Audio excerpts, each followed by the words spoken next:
श्रोता प्रेमियों, मैं राम सागर शास्त्री आप लोगों के समक्ष रखने जा रहा हूँ राजा नल का 1.5 विवाह।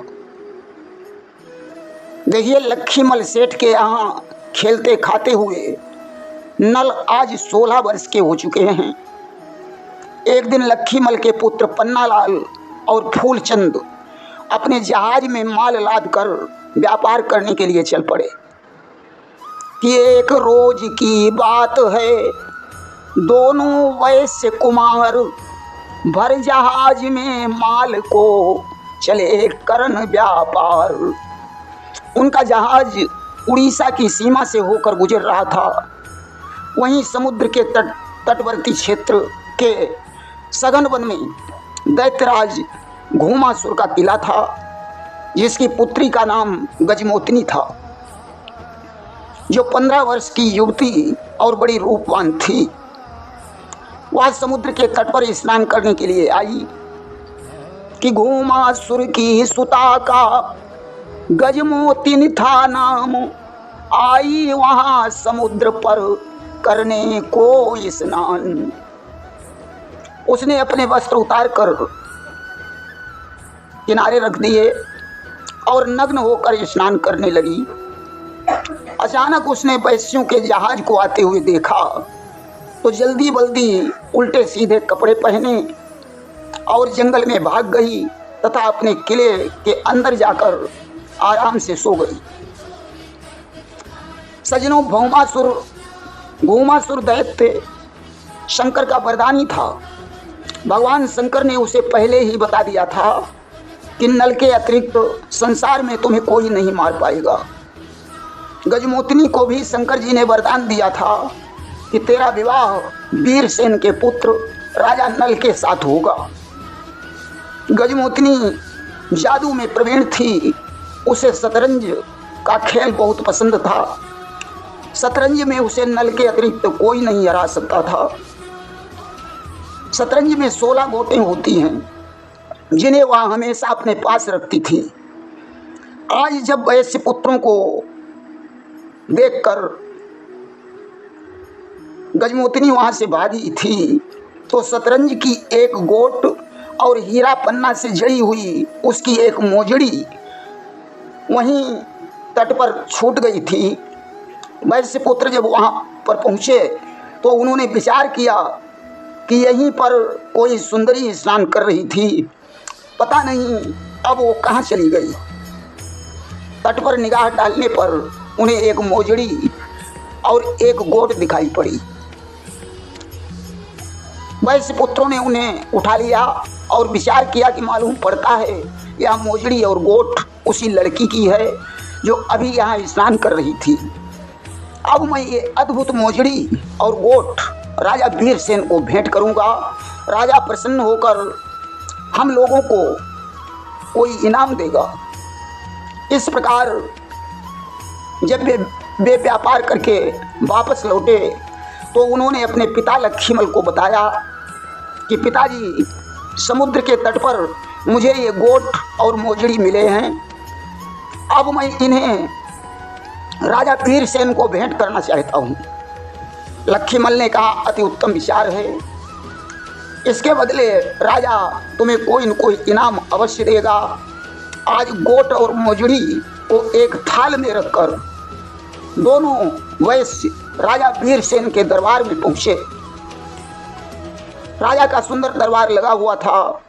सारे सूर और सरदार दरबार में बैठे हुए थे कि सजा हुआ था शांतिमय भूपति का दरबार। बैठे थे आनंद में सचिव सूर सरदार। लक्ष्मीमल के पुत्र उस थाल को लेकर राजा के सामने पहुंचे कि राजा के सन्मुख गए, लिए भेंट का थार, हाथ जोड़ कहने लगे दोनों वैश्य कुमार। वैश्य कुमारों ने राजा को प्रणाम करके कहा, महाराज, हम लोग आपको कुछ भेंट प्रदान करने आए हैं। राजा ने थाल को अपने हाथों में ले लिया।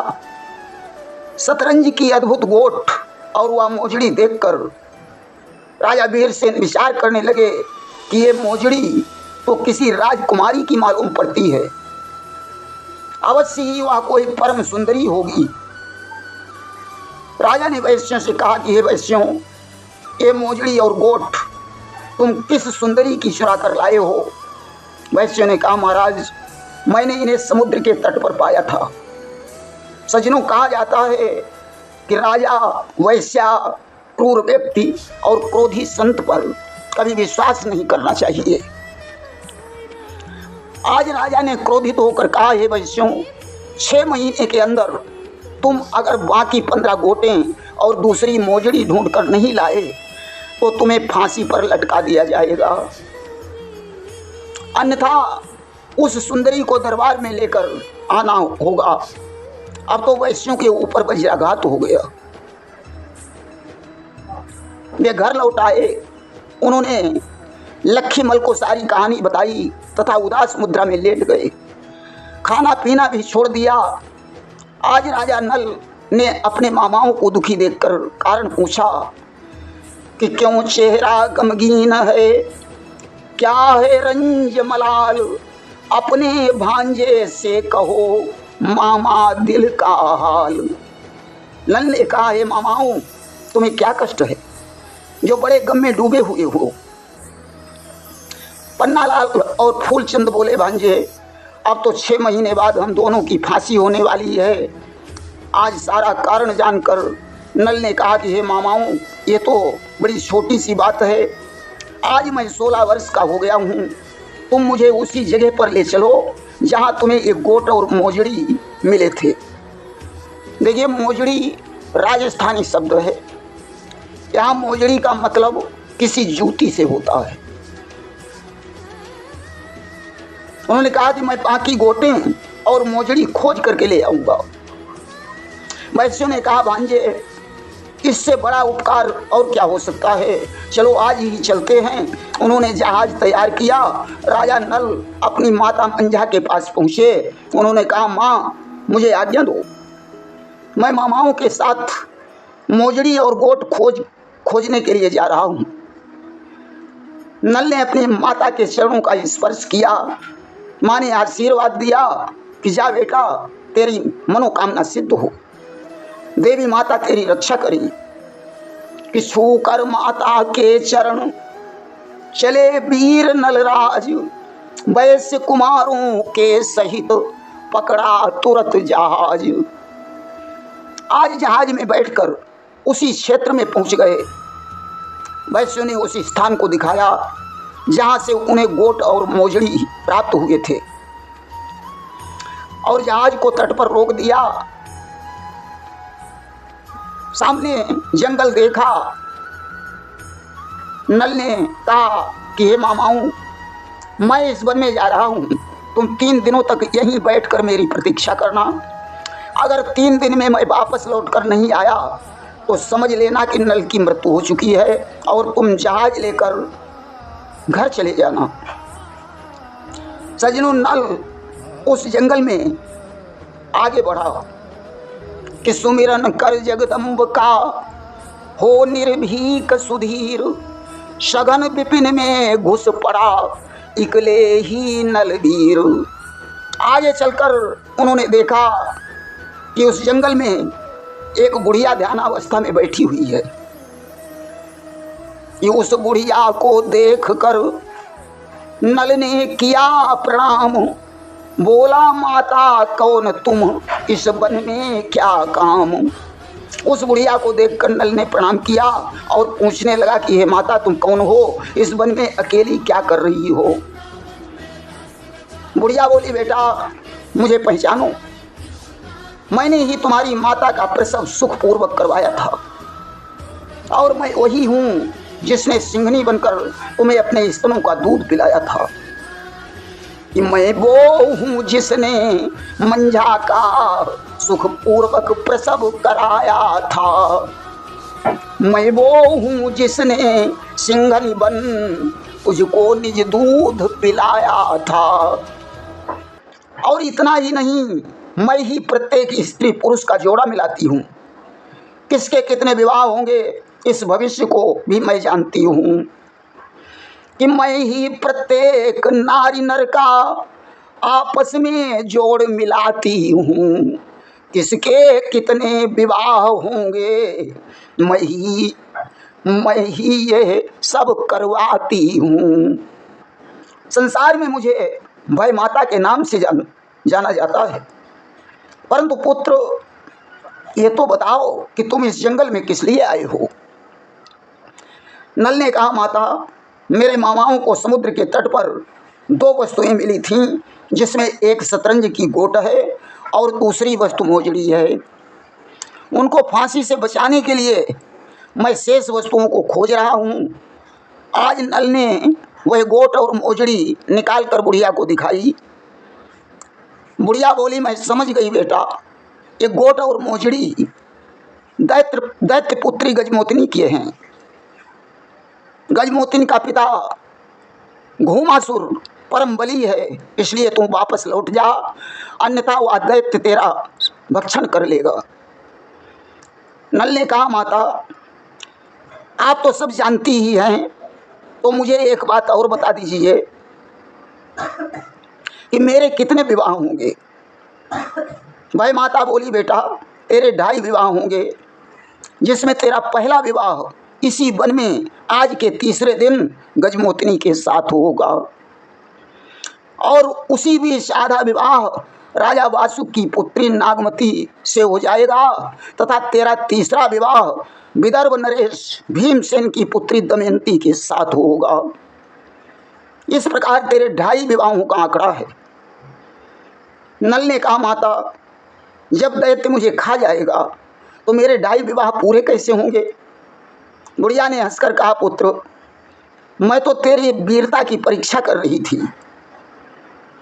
तू तो क्षत्रिय का अंश है, राजा वीरसेन का पुत्र है। इस रास्ते से सीधा चला जा, आगे घूमासुर का किला है, अगर जरूरत पड़े तो मुझे याद कर लेना, मैं तेरी सहायता के लिए वहीं आ जाऊंगी। सजनों, आगे चलकर नल ने घुमावदार भयंकर चक्रव्यूह के समान किला देखा, जो अभेद्य था, जिसका दरवाजा नजर नहीं आ रहा था, क्योंकि दरवाजे पर घूमासुर ने एक सौमन की शिला लगा रखी थी, जिसको हटाना साधारण बात नहीं थी। जब नल दरवाजा नहीं ढूंढ पाए तो उन्होंने देवी माता का ध्यान किया। देवी ने आकर बताया कि ये दरवाजा है, इस पर सौमन की शिला लगी हुई है, इसे हटाओ और अंदर प्रवेश कर जाओ। नल ने कहा, माता, सौमन की शिला हटाना मेरे बस की बात नहीं है। उस समय देवी माँ ने अपने लांगुर वीर को बुलाया और आदेश दिया कि शिला को दरवाजे से हटा दो। लांगुर वीर ने शिला हटाई और देवी माँ के सहित अंतर्ध्यान हो गया। आज नल ने पहला दरवाजा पार किया और दूसरे द्वार पर पहुंच गया कि यूं पहला द्वार पार करके दूसरे द्वार पर आए हैं। 100 तलवारों का चक्र देख नलराज हृदय घबराए हैं। दूसरे द्वार पर तो पहले से बड़ी मुसीबत खड़ी थी कि वहां दरवाजे के सामने 100 तलवारों से निर्मित एक विलक्षण चक्र चल रहा था। अब तो राजा नल उस चक्र को देखकर भयभीत हो गया। उन्होंने फिर देवी माता का ध्यान किया। देवी ने आकर कहा कि तुम अपनी दोनों आंखें बंद कर लो और प्रवेश कर जाओ, मेरी कृपा से चक्र का भेद हो जाएगा। देवी तो अंतर्ध्यान हो गई। नल ने वैसा ही किया, चक्र का भेदन हो गया। नल महल में पहुंच गया, देखा गजमोहिनी पलंग पर दुशाला ओढ़े हुए आराम से सो रही है। आज नल ने पकड़कर उसका दुशाला झटक दिया। गजमोहिनी उठकर बैठ गई। दानव उस समय घर पर नहीं था। नल को देखकर गजमोहिनी विचार करने लगी कि ये कौन सा पुरुष है जो सौमन की शिला हटाकर अंदर घुस आया है। कि बोली, तू कौन, कहाँ का है, किस लिए यहाँ पर आया है। दानव की नगरी में तेरा क्या काल खींच कर लाया है। अरे प्राणों की खैर चाहता है तो यहाँ से भाग जा, अन्यथा हमारा पिता बहुत खतरनाक है, वो तुझे जिंदा नहीं छोड़ेगा। नल ने हंसकर कहा, सुंदरी तुम शायद मुझे नहीं जानती हो, एक बार मैं काल से भी युद्ध कर सकता हूँ। संग्राम भूमि से पैर को पीछे हटाना मुझे विधाता ने ही नहीं सिखाया है। इधर आए प्राण हथेली पर हम आज़ादी के दीवाने, संग्राम भूमि से फिर जाना सिखलाया नहीं विधाता ने। मैं क्षत्रिय कुमार हूँ, मेरा नाम नल है। अब तो नल का नाम सुनकर गजमोहिनी विचार करने लगी कि मुझे तो शंकर जी ने वरदान दिया था कि तेरा विवाह नल के साथ होगा। क्या यह सचमुच नल है या झूठ बोल रहा है? लाओ परीक्षण करके देखती हूँ, क्योंकि शतरंज के खेल में मुझे नल के अलावा कोई नहीं हरा सकता, ऐसा मुझे वरदान है। आज तो उसने नल से कहा कि अगर तुम वास्तव में नल हो तो मेरे साथ शतरंज खेलो, अगर मैं हार जाऊं तो तुम मुझे अपनी रानी बना लेना, और अगर मैं जीत गई तो तुम्हें मेरे पिता का भोजन बनना पड़ेगा। आज खेलने के लिए ज्यों ही उसने गोटे निकाली तो देखा एक गोट गायब है। सोचा कहीं गिर गई होगी, लाओ उस गोट की जगह पर अंगूठी रख लेती हूँ। नल बोले, गजमोहिनी तुम्हारी एक गोट हमारे पास है, तुम अंगूठी को हटा लो, मैं गोट रख देता हूँ। अब तो गजमोहिनी पूछने लगी, आखिर मेरी ये गोट तुम्हारे पास कैसे पहुंची? नल ने कहा, गोट ही नहीं, तुम्हारी एक मोजड़ी भी मेरे पास है। राजा नल ने मोजड़ी निकाल कर गजमोहिनी को दिखाई। गजमोहिनी पूछने लगी, ये मोजड़ी और गोट तुम्हारे पास कैसे पहुंचे? नल ने कहा, सभी कुछ बता दूंगा, फिलहाल अभी तो शतरंज का खेल शुरू करो। अब तो खेल शुरू हो गया कि अपने अपने भाग्य पर थे दोनों बलिहार, जीत हुई नलराज की, गई मोहिनी हार। आज शतरंज में गजमोहिनी हार गई, राजा नल की जीत हुई। अब तो उसे पूरा विश्वास हो गया कि ये तो राजा नल ही हैं। एक दूसरे के रूप पर तो दोनों पहले से ही बलिहार थे।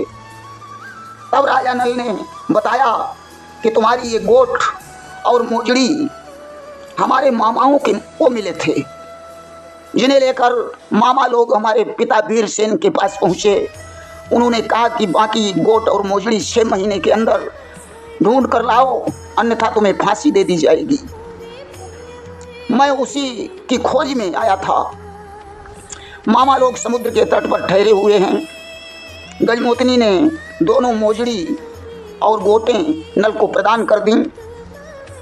सज्जनों, नल ने कहा, मोहिनी अब तो तुम्हें हमारी रानी बनना ही पड़ेगा, क्योंकि तुम शतरंज में हार चुकी हो।